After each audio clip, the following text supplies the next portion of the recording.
and I upset Sonny Liston, and I just turned 22 years old. I must be the greatest. I told the world, I talk to God every day. If God's with the king, no matter, he'll get us today. I shook up the world. I shook up the world. I shook up the world. I shook up the world.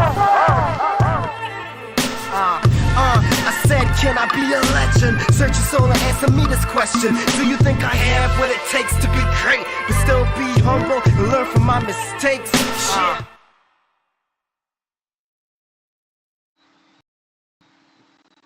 Hi, good evening, everybody. It is 8 o'clock, 7 o'clock in the Americas, and it is This Just In. I know I'm not Marsha Boyce. I am Neil Hoyt. Unfortunately, you're stuck with me this evening. But this evening, though, today we are joined with Justin Marvel, as always, who the show is named after. And then we also have Brian Bolster from the Bolstered Up Sports podcast. He's also an American, a high school football coach, wide receiver football coach, and we want to welcome you to the show, Brian. Thank you so much for having me. I'm excited to be here. Get to talk with a couple legends about the sport I love and coach, so I'm excited. Oh, wow. I hope you're really excited because, Neil can get at it sometimes. I don't know. I don't even know what we have him on the show other than the technical aspect, but man. I tell you, Brian, we can soon rename the show This Neil In. And Justin's not cutting it as an analyst for sure. Okay, well, Brian, welcome to the show. This evening, now we're going to talk some American football, NFL. And first up, the Philadelphia Eagles in your NFC least, as you like to call it, Justin. We have Carson Wentz, who was replaced with Jalen Hurts for the starting quarterback role. They played the Saints. They got the win. Jalen Hurts performed pretty solid, pretty decent. He has some decent numbers. But what does this mean for Carson Wentz? Is it time for Philly to move on from Carson Wentz? Is his job gone? Or do you think that this is just kind of giving up on the season, seeing as Philly is 4-8-1, third in the NFC East? Give us your thoughts. You know what, Justin? I'm not going to start with you. I'm going to start with our guest, Brian. You know what? I'm not Marsha Boyce. I'm Neil Hoyt. Let's go, Brian. What do you think? Time to get rid of Carson Wentz for the Philadelphia Eagles? Well, the thing is, they're definitely moved on from him in the sense of Doug Peterson and Howie Roseman. They're trying to save their jobs right now, right? And bringing in your second-round pick, rookie Jalen Hurts, takes some of the pressure off in terms of wins and losses, right? Which if you're starting Carson Wentz, that's all the pressure there. If you miss the playoffs, you're probably gone. If you're playing Jalen Hurts, you're trying to sell people on, if he can show a flash or two, give us another year, we can turn this around. Now, in terms of Carson Wentz and the Eagles long term, it's really tough because his contract's immovable, right?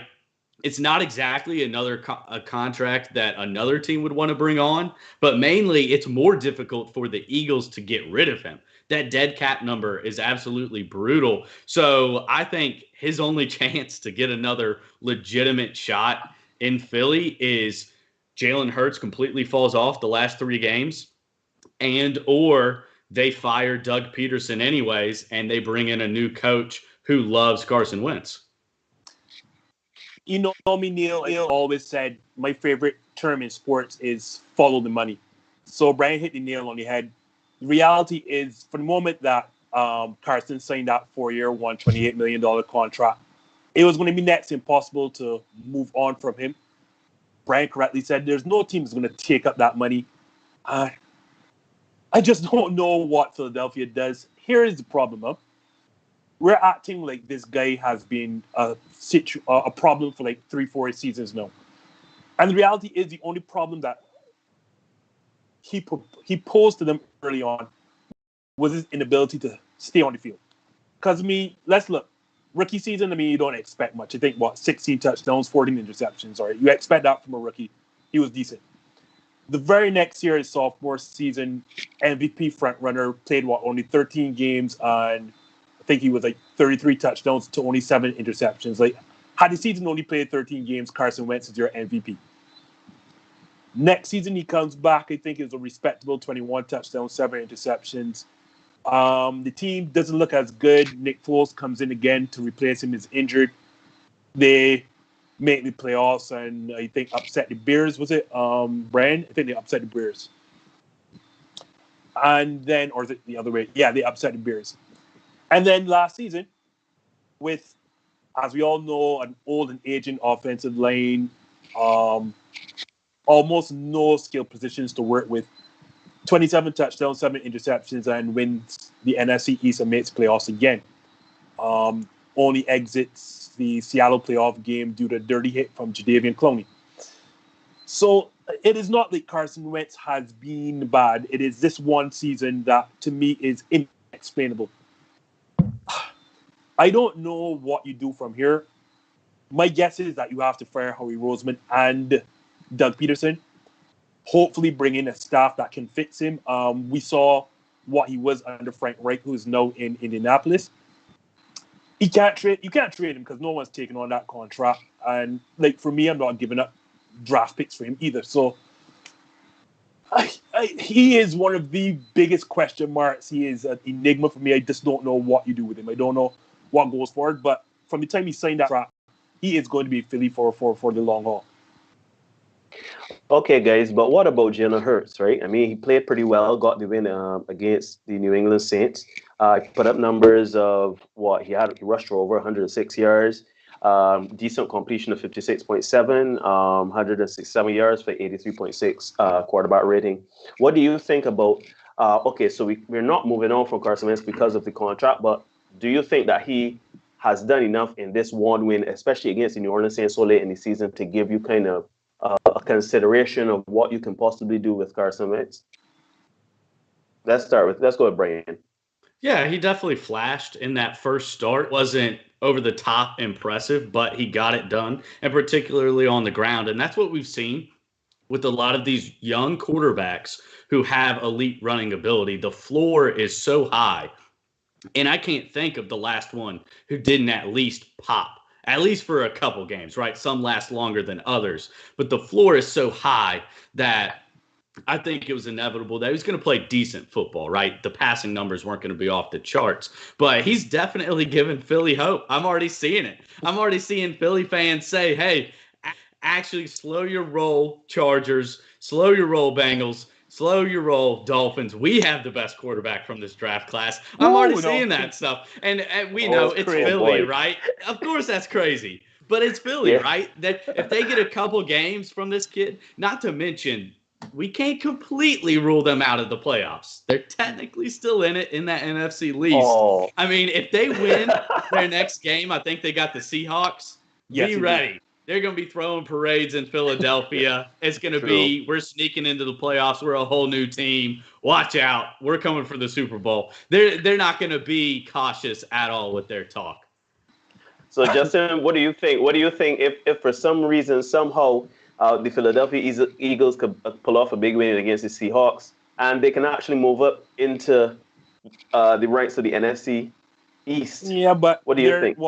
A game and a half, almost 2 games behind Washington for first place. And let me look here. It's going to be too hard for them to make up that ground with 3 games remaining on the season. So no, and I've had the luxury of seeing all of Jalen Hurts' college career in Alabama and then in Oklahoma. I think, like Brian said, you're going to get that flash because there's the ceiling is so high for him, being a dual threat quarterback. We can do so much with his legs and whatnot. And I saw that in Alabama. But a friend of mine correctly said, if I'm Tua Tagovailoa, right, I'm calling Carson Wentz and tell him, don't worry, you're okay. I chase this guy out of town. He's not going to be here for that much longer. Reality is, there's a reason that we know Tua Tagovailoa, and it's because Jalen Hurts as a pure pocket passer or as, your number one quarterback, he's not going to cut it. He didn't cut it at Alabama for quite a while. And remember that championship game that they played against Georgia that they had no right winning. Tua comes in, leads in the second half, and, that's how we know of the legend of Tua. At least that's where it starts. Jalen goes on. He gets benched next season, goes on under Lincoln Riley in Oklahoma, who just makes things easy for quarterbacks, Baker Mayfield, Kyler Murray, and then him. So just make things easy. And I've always said, Jalen Hurts is not a starting quarterback in the NFL. Proved me wrong, obviously, by beating the Saints yesterday. What I will agree with, though, and I think Dan Orlovsky said it best, and even though he's the biggest, Carson Wentz lover there is in the entire world, including his wife and mother, you can't keep both of them next season.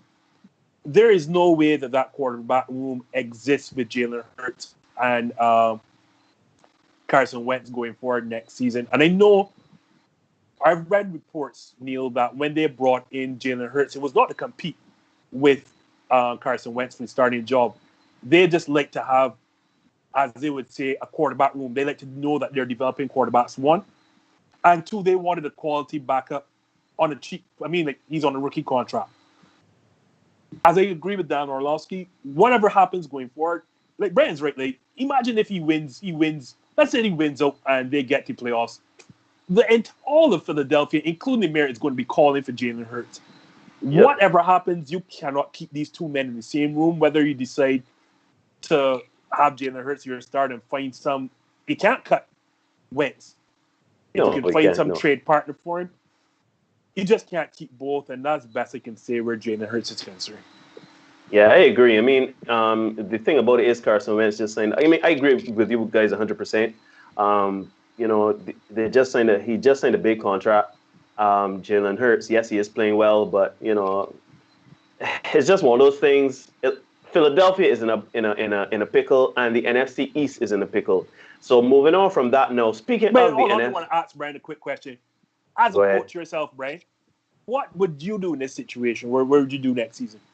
Oh, I love it. As a coach? As a coach, oh yes, sir.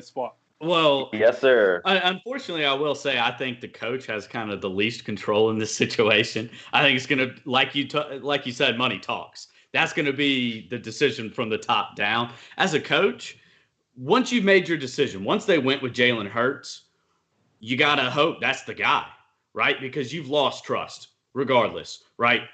They had lost trust a little bit and hanging on to Carson Wentz maybe a little bit too long. Then if you start flip-flopping, the team's going to look at you like this guy doesn't know what he's doing. He's just hoping that he can flip the coin and land on the right side that day. So, I mean, me personally, if I thought I had some more wiggle room from my GM that I thought I was going to keep my job throughout the year, I would have kept starting Carson Wentz. And I know some people are very much against that, but mainly because of that contract, right? Like, even if maybe we do want to move on from him, maybe he'll have a great last 4 games, and he is a little bit more enticing to somebody to try to make that trade. I think it's pretty tough, but I think the coach has made his decision, and he's going to live or die with Jalen Hurts. How that goes. Okay, well, you handle yourself well in the hot seat there, Brian. Moving on from there now, well, not moving on because we're still in the NFC East. We're talking now about the Washington football team. They're now first in that division, 6 and 7. Actually have a schedule coming up. They have to play the Seahawks, the Panthers, and the Eagles.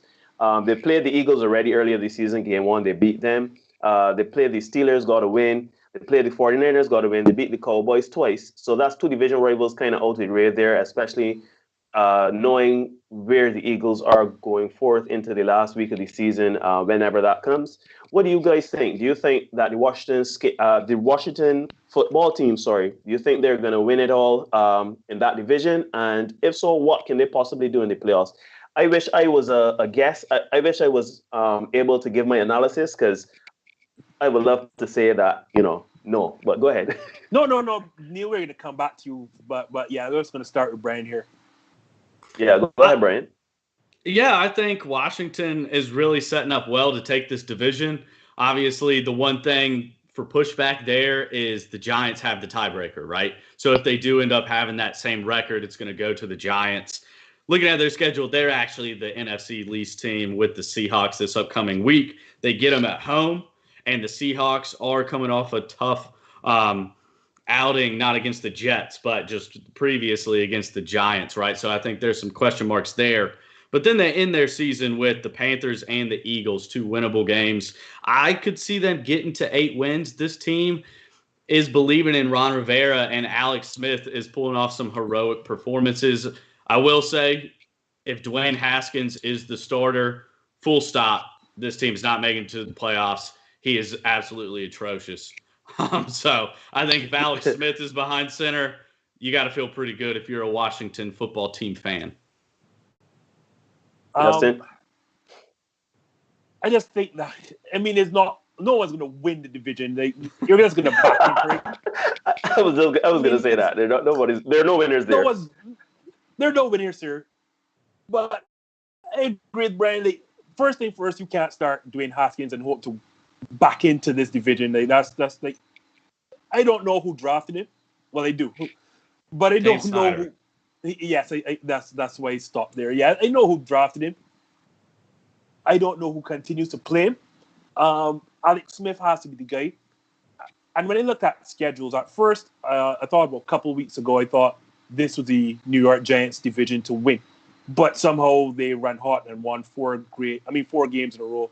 Granted, they knocked out Joe Burrow at the game, so they beat the Bengals. Cowboys are the Cowboys. And the 49ers are missing Jimmy Garoppolo. Everybody, George Kittle, and they're easily their best player in Nick Bosa. So that's not, a great achievement to beat them either. But beating the Steelers is obviously a huge accomplishment. And that defense is really good. They have some good skill position players as well. And then when I look at the Giants, let me look down here. I think the Giants close out with the Browns and the Ravens and Cowboys. Cowboys probably they get at the last game of the season, but I don't see them beating either the Ravens, especially when both teams have so much to play for in that tight AFC North. I think Washington backs in by virtue of just being one game ahead of New York and not having 2 AFC North teams to play at the end of the day. Dwayne Haskins, as my guy here just said, as Brian correctly said, Dwayne Haskins cannot take the field, not make the playoffs. You asked a second question, Neil. What do I expect when they get there? One and done. Thanks for coming. Thanks for the memories. I like Alex Smith's comeback story. It's awesome, but go ahead, Brian. Hold on. Let me just propose this to you. Right. This team, again, I know Nick Mullins he's awful. He's in the Dwayne Haskins category, right? He's bad. but they did handle the 49ers really pretty good. Dwayne Haskins tried to get the 49ers back in there. He really did. So the Washington football team would end up with the division, right? And they would end up with the 4 seed. Right. That would be correct. They would play the 5 seed, which is most likely going to be Tampa Bay or possibly Seattle, right? Right. Now, we've seen Seattle lose to a team similar setup to the Washington football team. And Tampa Bay, similarly with the Giants, again, both with the Giants, I think there is a chance that Washington ends up winning one playoff game, just like Seattle did when they were 7-9 and when the Panthers did at 7-8-1. Now, obviously, the big pushback I would have, and I would definitely not bet on it, is we're looking at going against Tom Brady and Russell Wilson, right? So, I'm not going to do that. And the Seattle team and then the Panthers team had Cam Newton, right? So we're looking at a different quarterback situation, and that's where I like to put my money. But I just don't rule it out completely. We've seen this done. We have, and that was what I was going to get to, because whenever they get that 4 seed, you're looking at a situation host either Tom Brady or Russell Wilson, and I just do not see a situation where Alex Smith, as he is constructed right now, or Dwayne Haskins beating 2 of those guys in a winner-takes-all scenario. I'm sorry, and I mean, granted, Seattle's defense is there to be had. I mean, I feel like I can take the field right now with my bad right arm, and they can have a go at Seattle secondary. Behave, Justin. Look at the jersey I'm wearing, Neil. Let's look at it. I think that I can go. I wish I couldn't. I think I can go and take on Seattle's secondary right now. But the reality is the situation. Washington averages less than 20 points per game in the season. and you're going to play first thing first. You are going to have to score points if Seattle. There's no ifs, ands, or buts about it. If you're a playoff game with Tyler Lockett and DK Metcalf, granted, the last couple of weeks, defensive have found ways. Ugh, words are tough tonight. They have found ways to slow that team down, but it cannot. And Washington is a very good defense, but you're going to have to put up points against DK Metcalf and Tyler Lockett, and then on the other side, like let's say Tom Brady finally finds a way to mesh with Bruce Arians and Byron Leftwich, or they come to the common sense and stop asking Tom Brady to throw the ball deep downfield or waiting for long developing routes, which has never been Tom Brady's thing. Yeah, like, again, you're going to have to put up there because you're talking about Mike Evans and a healthy Gronkowski, hopefully. Sorry, I get you, Brian, that there is a chance, and we've seen it before, but not with Alex Smith and Dwayne Allen. Brian strikes me as Brian is an optimist. I can see Brian is one of these guys that likes to look on the brighter side of life. And as much as I can understand where Brian is coming from, and I do agree. Seattle's defense is kind of porous. And yes, there are problems in Tampa Bay, but man, I just, as you said, Brian, I don't know if I would put money against Tom Brady or Russell Wilson, especially in the playoffs. So, anyhow, guys, we're moving on now. We're switching conferences completely. We're going to the AFC, specifically the North, and talking about the Steelers. Now, guys, the Steelers now are 11-2. They just lost their last two games against the Bills and what was the other team? The Bills and the same Washington team. So my question to you guys, do we still see the Steelers, as Super Bowl contenders? They started off pretty hot, 11-0, and they just went, lost the last two. What do you guys think? Do you think they still have what it takes to win it all in the Super Bowl? Let's go with Justin. Let's start with Justin for a change. The question you should have asked me, Neil, is if I ever saw them as Super Bowl contenders. Oh, yeah, I forgot. Oh, sorry. Yeah, I actually, you see, I am in host duties, right? So I'm forgetting our previous episodes where we had an argument about the same Steelers that I chose, saying that they will be Super Bowl contenders. No, I may have been wrong about them going the number because I think I said they were going to go. I think they said they were going to go 14-2 or 13-3, something like that. But and they're probably going to go 14-2. Okay, you go. And the answer for me was always no. And it got swayed by you and Adam a bit, like saying, "Oh, but the defense is a Super Bowl legit winning defense, blah blah blah," But no. And I'm gonna rattle off some numbers here. I like my basic Brian, stats. He's the numbers guy, Brian. He's the numbers guy. Well, no, they're not major numbers here. So let's go. They're second to last in the league in rushing yards. And what do you do when it gets cold in December and January? You want to be able to run the football. They can't do that. They're second to last in yards per carry at 3.7. It feels like, and I'm almost certain they lead the league in drop count. They're averaging 17 points in their last 3 games.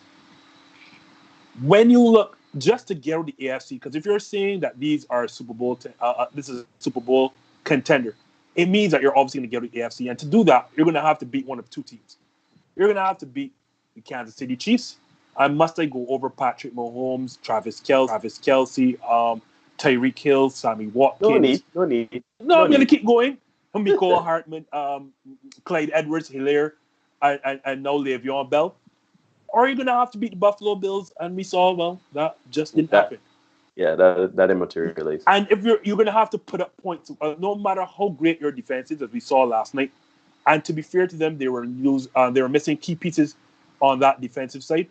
You are going to have to put up points to beat either or the Bills, and that clearly is not happening, especially when you cannot run the football. But I'm going to turn this over to Brian right now. Yeah, that's exactly right. Running the football, they don't have the offense set up like a Bills, let's say, or a Chiefs, where they can survive a game or two without rushing the ball at all, because those quarterbacks, those receivers are absolutely elite. And we've seen both of those teams do that with the Bills earlier this season, throwing 25 out of their first 26 downs. Absolutely crazy. The road to the Super Bowl for the Steelers includes a bye week. they have to get that number 1 seed, which obviously they're going to need to get some help in order for that to happen. They need that to happen, and they need a miracle to happen for their run game. Now, this team is good. They won't be just an easy out. But just like you said, I really can't see them competing, especially with the Chiefs, if it comes down to it in the playoffs. It seems almost a certainty, right? The Chiefs look invincible right now. No matter what happens, they erase deficits. Patrick Mahomes has possibly his worst game of his career. It doesn't matter. Really, they completely handled the Dolphins, which is another playoff team with a very good defense. So the Steelers are on the outside looking in, but I've always been somebody who has a very short list when it comes to Super Bowl contenders, right? Like just making the playoffs ain't good enough. Just winning your division, that didn't quite do it for me. Really, I'm looking at the top 4 teams maybe. And right now they're on the outside looking into that. Call that top 4 for me, Brian, before you go. Now that's tough. In the AFC, that's easy. For me, I've got the Chiefs and the Bills ahead of them, right? Mm-hmm. When we go to the NFC, I'd go with Green Bay. That's right. And the Rams. I go with Green Bay and the Rams. The Saints. And the Rams. Absolutely not right now. Woo-hoo. Absolutely not. To me, they're equal with the Steelers right now in terms of, and maybe even one step back, because if it came down to it, I'm going with Big Ben over Taysom Hill. And to me, that was one of the bigger takeaways out of that Eagles game too. You don't want to overreact too much, but at the same time, are we really going to see Taysom Hill take the Saints, who have had all these playoff troubles, to the Super Bowl? I don't know. I'll believe it when I see it. But, I mean, that's granted that Drew Brees isn't coming back, because they expect Drew Brees to come back and take up the reins. I'll believe it when I see it. I know. I'm hoping that Adam is not watching this show, because he must be losing his mind right now. I've been giving him some crap for weeks, keeping the Saints at number 3 in his power rankings. Like, come on, man. They got Taysom Hill. They aren't top 3. Do you have a take here, Neil, on this situation? Well, I have a question for you guys, actually. I was going to ask, Brian started to ask not ask a question, but in his response, he was saying that that right now, the Steelers are 11-2, but they're going to win the division. Is it a surety right now that they're going to win the division, or do you think that let me see who's I think let's see here, the Browns, right? The Browns are right behind them. Do you think that it is possible that the Browns can leapfrog them, knowing that they have to play the same Steelers the last week of the season, as well as they have to play the Ravens?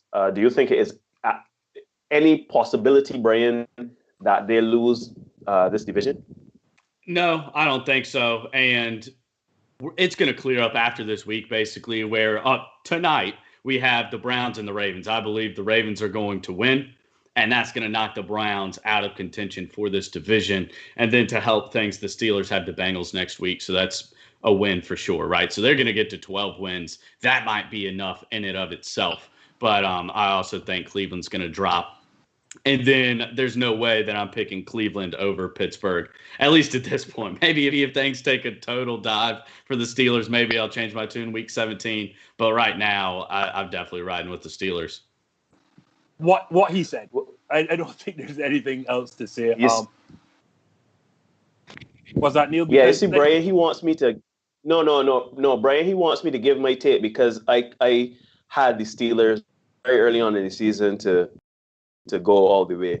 But I would say, though, these last 2 losses are telling. The rest of the season is going to be a very interesting one, especially coming into the playoffs, because as you guys said, they do have some opposition there when it comes to teams like the Chiefs and other teams. So it's going to be very difficult for them to even make the Super Bowl. And then even then, when they get to the Super Bowl, I don't think they'll be the better team in that. So I would have to agree. I know Justin would love to hear that, but we're moving on.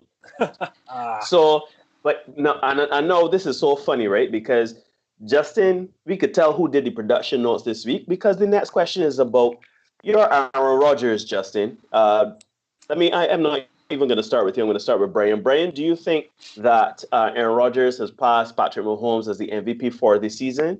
And then once you guys are finished, I have a follow-up question to that because the other question is totally ridiculous in my mind. But let's start with this one.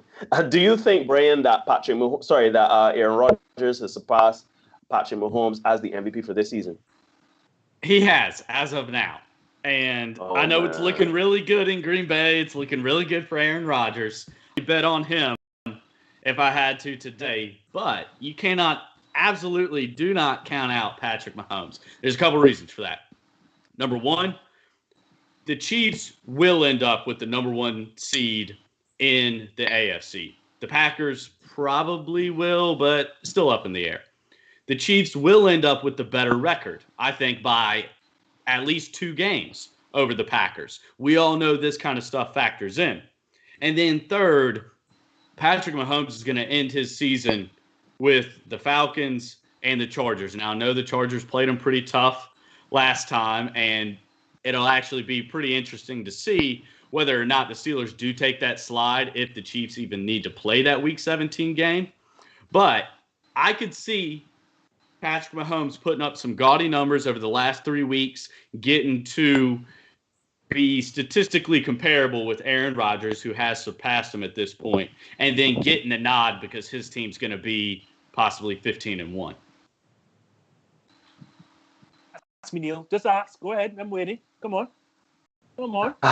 This is the part. You see, I know there's something afoot here, but let me ask. Justin Marvel, do you think Aaron Rodgers has surpassed Patrick Mahomes as the MVP for this season? Nope. Because he already passed him 3 weeks ago. Oh, hopes. I had high hopes that you were gonna shock me today. Oh, disappoint. I'm disappointed. You should know better than that. The reality is, give your analysis. The reality is, right, and I'm telling you, if I am, Aaron Rodgers is still a better player for me. Sorry, folks, who thinks that Patrick Mahomes is actually a better quarterback. But I'm going to get here right now. The only thing that Patrick Mahomes has right now on Aaron Rodgers is better team record. And you know me, I hate putting wins and tying wins to quarterbacks. That's not a quarterback stat, to be quite honest. When you look at everything else that should matter, let's start and go down the list. Aaron Rodgers leads the league in touchdowns. He leads the league in touchdown to interception ratio. He leads the league in quarterback rating. He leads the league in QBR. He leads the league's highest scoring offense. He leads the league's most efficient scoring offense in the red zone. He leads the league's most high scoring offense in the red zone. What else I'm missing? He has a higher completion percentage. The reality is right now, like, Aaron Rodgers' numbers are better than Patrick Mahomes. And I'm not saying it is not a close race because, as Brian correctly said, wins will come and matter in this situation. But why it shouldn't, though, is because of those 3 losses that the Packers have, 2 of those have nothing to do with what Aaron Rodgers did on the field. Absolutely nothing. No, easily you can blame him for the Buccaneers loss. Yeah, for sure. He was atrocious in that game. But then you look at the Vikings game. We couldn't stop Dalvin Cook. Like, everyone knows that the Packers cannot stop the run. We couldn't stop Dalvin Cook. Dalvin Cook goes off for something 200-something odd yards, all-purpose yards. And then against Indianapolis Colts, the same thing happens again. We have a double-digit lead. Can't protect that because, again, Mike Pettin continually puts dime and nickel defenses on the field in obvious rushing downs. We can't stop. I mean, Nyheim Hines and Jonathan Taylor, are we serious? We can't get them stopped. Aaron Rodgers has another good game. I think he had 3 touchdowns throwing in that game. Yeah, 1 interception, but still good numbers. And Marquez Valdes-Scantling has the fumble in overtime that costs the game. So, like, we are not 10-3, or we don't have 3 losses because of Aaron. And the numbers are better than Pat. Neil, I told you this 2 weeks ago that he had passed him already. And yes, Brian, it's correct. Like, Patrick is going to put up some crazy numbers in the last quarter of this season. But guess who the Packers have to close out? Chicago Bears, Carolina Panthers, and that suspect Tennessee Titans defense. And remember, Aaron Rodgers has 39 touchdowns at this point. What do you think he's going to finish this season with? I can see no less then 2 touchdowns per game. So what's going to end with at least 45 touchdowns. I don't see him throwing another pick. Let's say he does 45 touchdowns to 5 interceptions. Sorry, Brian, that is the MVP of this season. You don't think if Patrick Mahomes gets to 42 touchdowns and he doesn't throw another interception, so he'd still be at 5 interceptions, but they're 15-1 compared to a maybe 12-4? 12-4, 13-3. The thing is, yeah, the 15. The Titans. Hey, don't cross off the Titans like that's just a W. Oh well, I did say. Realize I did not say a W up because when I did even the start of the season, Brian, I like to write down wins and losses, and even though I expect the Titans game to be a loss, we are not going to have any part. We want nothing to do with that running game and King Henry. We want nothing to do with that. They're going to run all over us. So remember, I said Aaron Rodgers is going to have a field day with that secondary. The problem is the defense. Well, mark this down. Derrick Henry is going to run for 250 yards against us. You can write that down. You can pencil in there 200. Let's write down. That is a possibility. 250 yards. Let me write it down right now. Write it down, Neil. 250 yards, and it is an L for us. So yes, you're correct. We're probably going to end up at 12-4, and probably the 15-1 record may be the reason that Patrick Mahomes wrongfully wins this MVP. Well, so now this was a 2-part question, and again, Brian, I apologize because Justin did come up with these production notes today. So, are the Packers the best team in the NFC? Yes, but not by much. I think I'm going to give them the nod again because of Aaron Rodgers. But they obviously have some flaws. They've blown some leads, and you bring up the defense, particularly against the rush. And I see a couple of their top opponents are in the NFC. That's their strength, right? Like the Saints with Taysom Hill, that's their strength. The Rams, that's their strength. And then if Minnesota can sneak into the playoffs, I don't think that's a team that Green Bay really wants to see. So they are, but not by much. I definitely could see us by season's end saying that the Rams are actually better, or the Saints, people hopping back on that bandwagon if Drew Brees shows that he's healthy. No. That's it, Justin. We don't have to ask you. we don't have to ask you if you think the Packers are the best team in the NFC. Do we? Yes, we do. Because I agree with Brian, it's not by much. And here's the thing, right? It is not because of a lack of talent on either side of the football. People that evaluate the Packers from the outside looking in tend to think, this is just, A-Rod, and he carries this entire unit, probably in years before.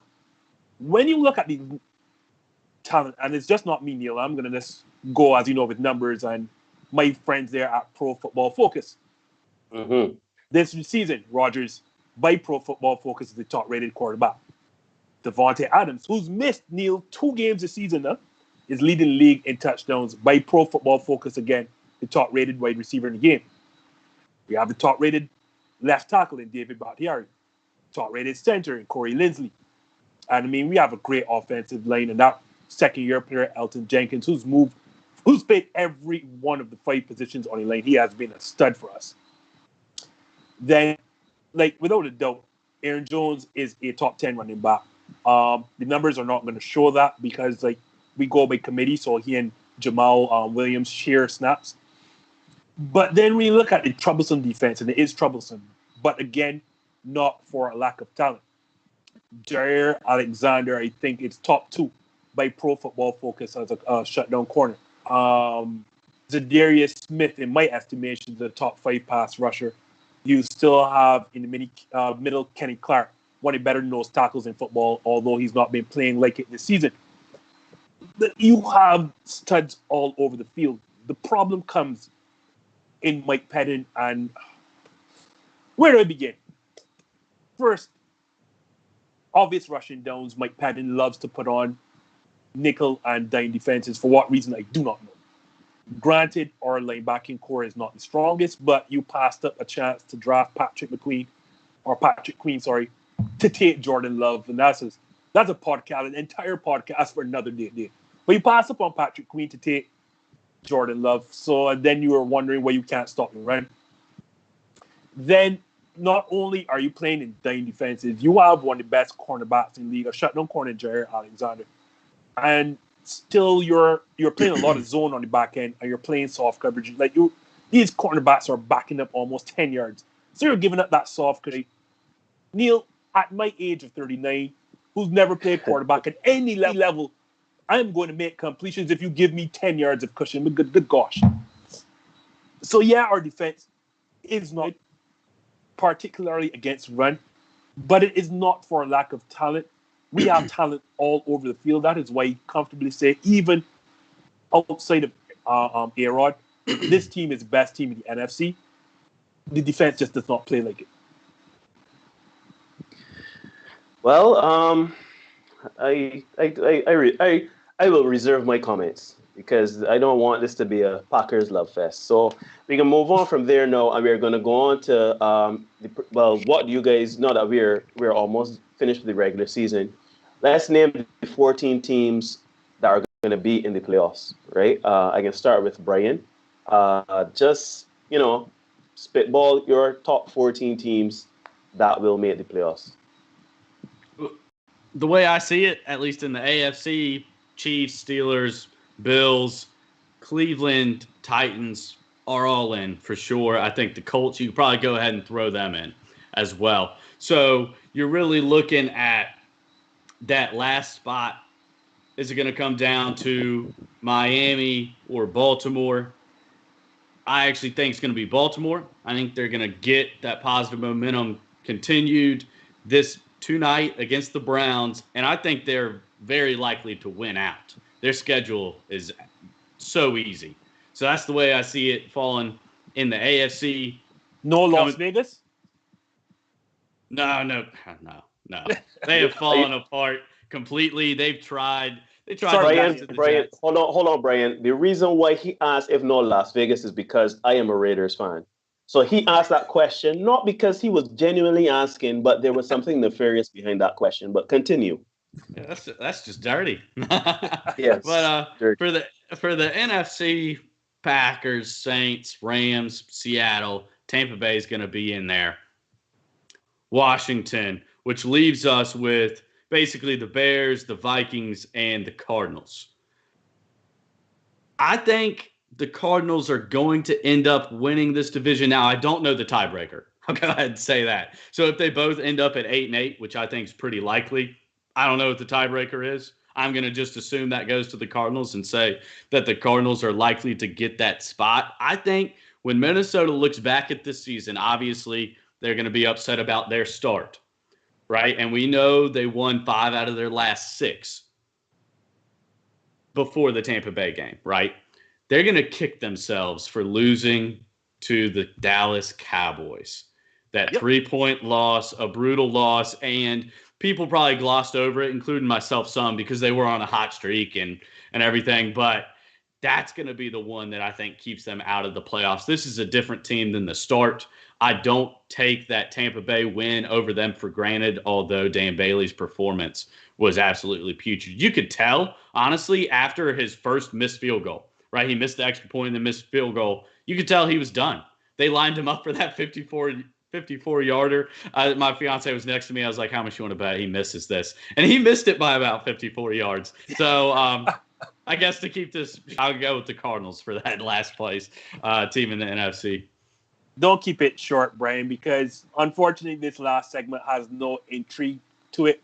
I have the exact same 14, and I actually have them in order. So let's start with the NFC, obviously. Obviously.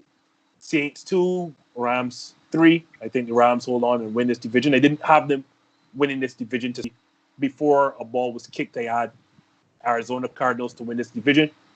Washington obviously wins the NFC least, so they get the 4th seed. 5 Seahawks, 6 Bucks, and yeah, I think, and as you correctly mentioned, Brandon, I never thought of it this way. The Vikings will kick themselves in the ass for that Cowboys loss. You just can't have a loss like that, and that's what will keep them out. And as a Packers fan, I'm glad I am absolutely over the moon. Two reasons I don't want to see Dalvin Cook in the playoffs. And secondly, well, obviously they're a divisional opponent, so sucks to suck. But yeah, Cardinals in that seventh and final spot. I like Kyler Murray and Cliff Kingsbury over anything else remaining. I mean, really, like, are you really going to trust Matt Nagy and Mitchell Trubisky to get in? Mm-mm. I mean, granted, Trubisky had an awesome game yesterday, but I'm not rating or banking on that. Nope. The AFC in order. Chiefs 1, Steelers 2, Bills 3. I have the Colts to win the South, so they win at 4. I think, like Brian said, I have the Browns to win to lose tonight, so I will have the Colts at 5. Browns 6, and little to no intrigue. Like Brian said, I have the Ravens to close out and get that 7th seed. For a point in time, I did actually like Neil's Las Vegas Raiders. I have not watched any Raiders games this year, and I will say that up front, so I don't know what went wrong.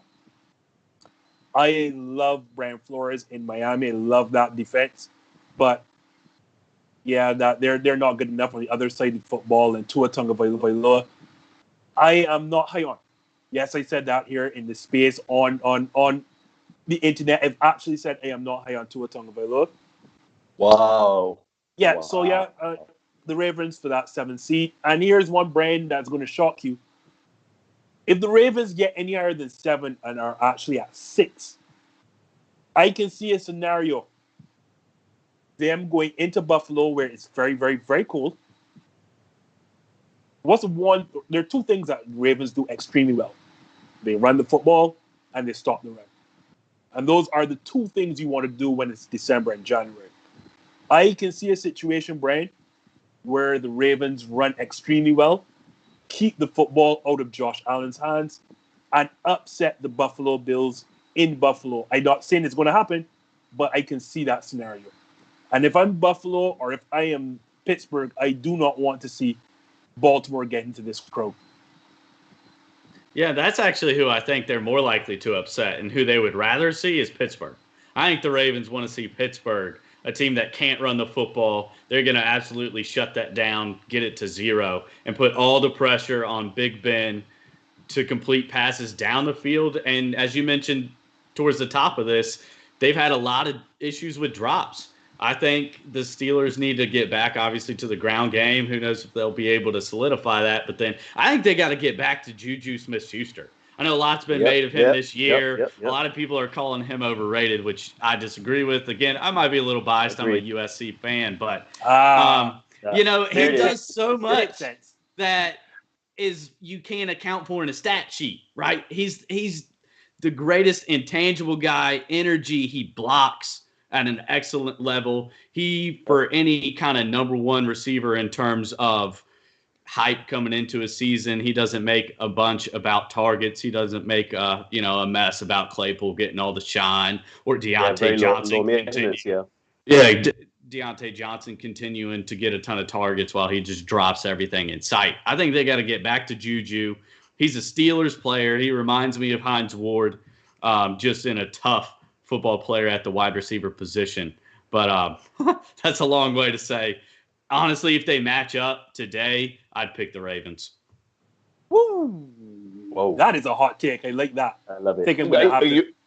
But he's given us some good hot takes. We almost got him to say, earlier in the show where he was going to say that what was it he said? He said something about Washington winning a playoff game. Yeah. That they're Washington will win a playoff game. I almost got him to commit to that, but maybe another time. All right, so for me, I kind of agree with most of you. I have pretty much the same teams: AFC, Bills, Steelers, Chiefs, Titans, Colts. I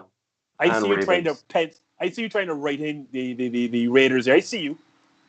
I can't in good, but no. You see, I can't in good conscience because right now they're 7-6. I can't in good conscience. And we're not beating anybody, let's be honest, right? So we have in the NFC, the Washington football team, the Rams, Packers, Saints. I have. Let's see here. Well, yeah, the Bucks. That's 5. I can go with the Browns and Browns are AFC. Not Browns. Sorry, the Seahawks. And Cards though. I don't want. You see, the reason why I don't want to say the Cards because I remember we did our live event and you chose the Cards. As a matter of fact, you chose the Cards. So what did you say the Cards were gonna do?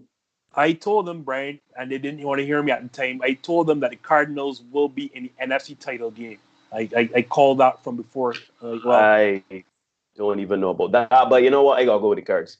I don't have them in the NFC title game. No, obviously not. But but I still have to put them in the playoffs. And if they're in the playoffs, I guess they got some sense of a chance.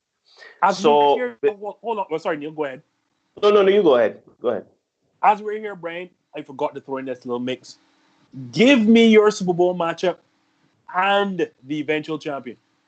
That was going to be my question, Go ahead. Oh, I figured. Okay, so I'll be a bit boring with it. Well, actually, no. I'll be boring in the AFC. It's going to be the Chiefs, and it's going to be they're going to win the Super Bowl. The question is, who do they play? I don't think it's the Packers. I don't think it's the Saints. Nope. This sounds like coming down to 2 teams, and I do. But you know the what? Washington football team? No, but but I'm gonna say Tampa Bay. They're gonna get it together. We're gonna see an epic Tom Brady, Patrick Mahomes shootout in the Super Bowl. It's gonna be awesome. But the Chiefs are gonna take this one. I'll even give you a score. It's gonna be 45-42. Neil, we have to write that down. I love this. You know what? I will.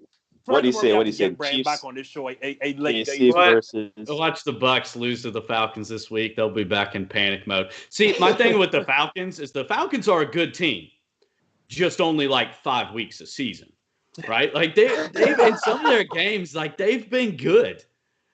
They've also been just playing awful, but they play the Bucks 2 out of the last 3 weeks. I feel like typically when we see that with these division matchups, they might end up winning one, that they shouldn't. But Bucks and Chiefs. That sounds like branded fan and not branded football game. This sounds like I want to see a Patrick Mahomes, Tom Brady epic thing. Yeah. I mean, you can't expect me to call anything else other than Chiefs and Packers. I just want to hear you say something else like the Rams or something like that. This is probably something like no. Saints. No, and here's the thing that's going to jump you, Neil. Chiefs-Packers matchup, I'm still going to choose the Chiefs. Like, I'm not crazy. I'm not full of crazy. I'm not. Yeah, well, let's not get too carried away. I'm not going to get carried away. Like, the reality is, like, this Chiefs offense is just this likens me. I'm not sure how old you are, Brian, but I remember the greatest show on turf, and this is even better than that. So, like, yeah, I'm not crazy. I'll take the Chiefs all day over my Packers. But before we go, guys, I know that was the last question. I know Brian is also a basketball guy, so I want to throw it in quickly. Let's hear it. So first things first. We kind of started this. This is on me. We kind of usually, anytime we have guests on the show or any analysts on the show, we usually ask them what teams and sports do they follow, right? So obviously, you're into the NFL. What team do you support in the NFL? So that's the Tennessee Titans. So you brought up the greatest show on turf. They broke my heart. One of my first NFL memories. My family's from LA, so my dad's a Rams fan, even though they were in St. Louis at that time. But he's rooting for them. I'm rooting for the Titans. 1 yard away. My heart was broken. So sorry about that, Brian. Okay, I know you said I know Justin alluded to you being an NBA fan as well. What team do you follow in the NBA?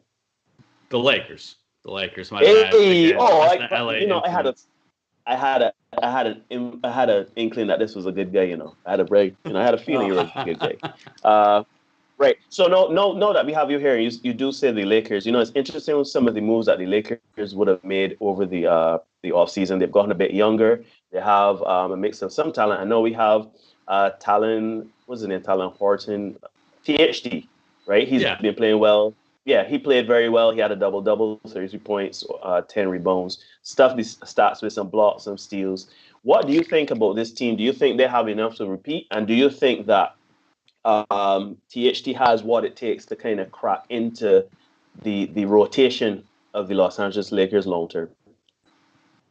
Yeah, first of all, I think the Lakers are by far the favorite to repeat this year. I think they're the only contender that without a doubt improved. Maybe in Milwaukee that really works out with Drew Holiday, but I think they have a lot more to shake out. Whereas in LA, LeBron and Anthony Davis set your floor. They bring in the two the six-man award winner and the runner-up. So I think they're a much better team this year. Obviously, chemistry matters, but I think a guy like THT is going to be key in producing off the bench, where last year, particularly in the regular season, we saw that go way up and way down. With KCP, you can't really count on him, although you got to give him props for his play in the playoffs. Yep. Kuzma's been way up and way down. And then you would hope that Schroeder and Harrell, that's going to be the area that they really shine, is producing points when LeBron and AD are off the floor. If we could get a guy like THT to produce anything close to like he did in the preseason, that would be awesome. I mean, I want to get excited about it because he's a guy that we drafted and we're like, oh my gosh, he's so much talented. He was the youngest guy in the draft at that point, and you stash him. It always makes you worry a little bit, but 33 points in a preseason game, that gives you hope. So that would be awesome. Yeah, especially against the Clippers. But Justin, let me ask you, right? You have always been the biggest Kyle Kuzma detractor that I know. Do you think that THT could kind of be what they hoped Kyle Kuzma could have been, in that guy comes off the bench, he's high energy, gives you some points, makes the intangible plays? Do you think that he can kind of, I don't want to say replace Kyle Kuzma, but be that Swiss Army knife that the Lakers were hoping for the last few seasons? In time to come, Neil, but I don't think right now. There's a reason why he couldn't crack the rotation last year. And as Brian correctly said, you're begging for production off the bench. That's what y'all envision Kyle Kuzma to be. And I'm not sure why, because you know me on this show. Brian doesn't know.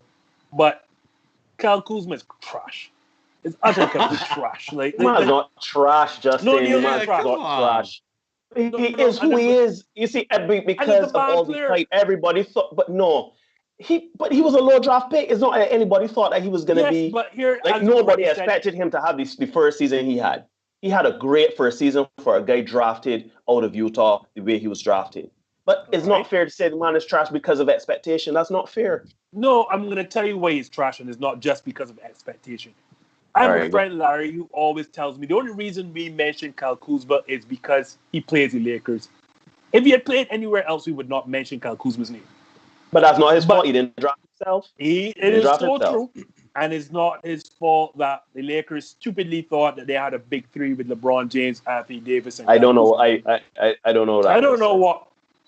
But herein lays my issue with Kyle Kuzma, and it's not, the hype or whatever not. When I look at basketball, I can break down a basketballer by skills, Neil. That's what I love to do.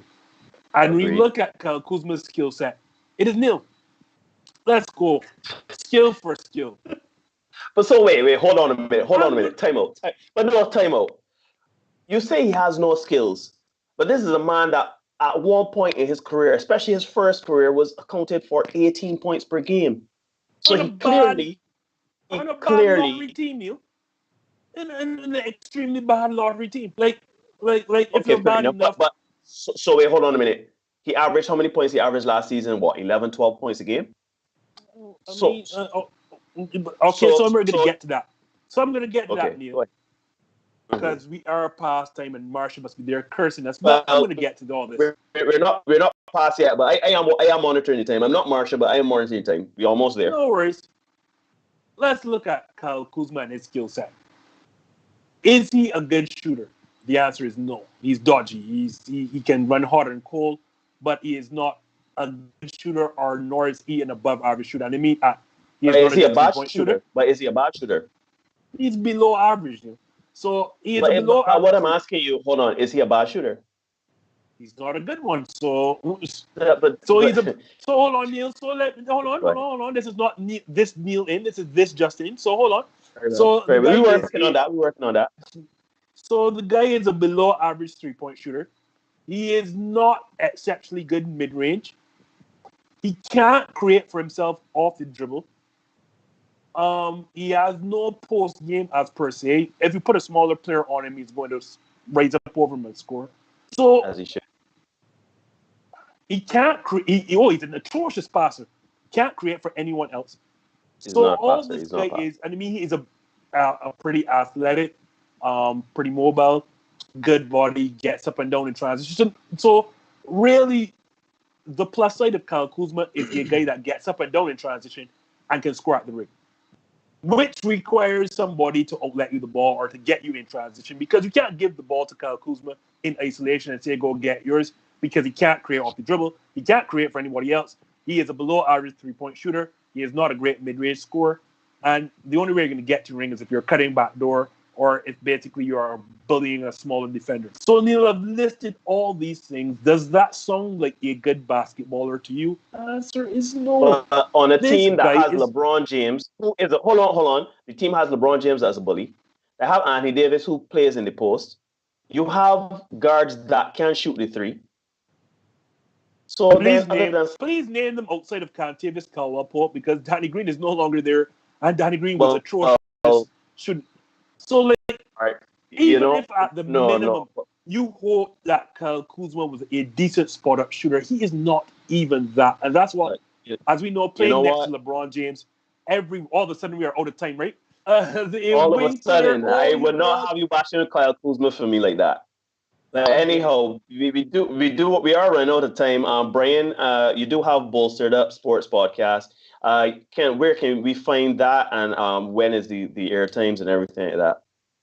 Yeah, you can find that Apple, Spotify, Anchor, kind of all the major platforms. Look at me on Instagram, Twitter, TikTok. I'm going to be recording an episode tomorrow, actually. But I got to say one thing about Kyle Kuzma. All right, one thing. Go ahead. He is going to leave the Lakers after this year, right? And he's going to go to some just awful destination. Detroit, somewhere like that. And he's going to put up 20-plus points a game. And I don't mean to say that as in he's a great player, right? But he does something. He's a go-getter. He's a bit of a, sinkhole in terms of passing. But he's, I think, closer to, he's not Zach LaVine, but he's closer to that than I think we give him credit for. And I think if we saw players, again, a little bit less than Zach LaVine, kind of like KCP when he was with the Pistons, and you go to that team with the stars, it's hard to get going. So Kyle Kuzma, don't give up all hope. I'm ready for the rebound season. I agree, because the lights are very bright in LA. Who knows? You may go to like a small market like the Kings and flourish. But anyhow, Brian, we want to thank you so very much for coming on this Just In. You can see what the banter is like between Justin and myself. I'm so glad that you were here to come and, bring some semblance of sanity to it by agreeing with me most of the night and not Justin. So guys, that's it for this Justin. Another Monday night in the books. Thanks so much for watching. I am the Neil Hoyt, along with. No one comes to watch you, Neil, but yes, I am Justin Marvel, and thank you for coming, Brian. Before you go, again. What do you have coming up on that episode? So some NFL breakdown with the guy OJ knows, if you've ever seen him. He's just a knowledgeable guy. He's a Tampa Bay Bucks fan. So we're going to talk a little bit about the Bucks, maybe the possibility about them making it to that Super Bowl. So I've got an episode there. That's mainly what I'm talking about right now, fully into the NFL season. And I'm excited for that. Yeah, so you can check out Brian on the Brian Bolster on the Bolstered Up Sports podcast. And that's it from us, guys. Thank you so much for watching, and have a great night. Thank you. I don't have a mark on my face, and my upset son in Lisbon, and I just turned 22 years old. I must be the greatest. I told the world, I talk to God every day. If God's with me, he don't matter. He'll just the same. I shook up the world. I shook up the world. I shook up the world. I said, can I be a legend? Search your soul and answer me this question. Do you think I have what it takes to be great, but still be humble and learn from my mistakes?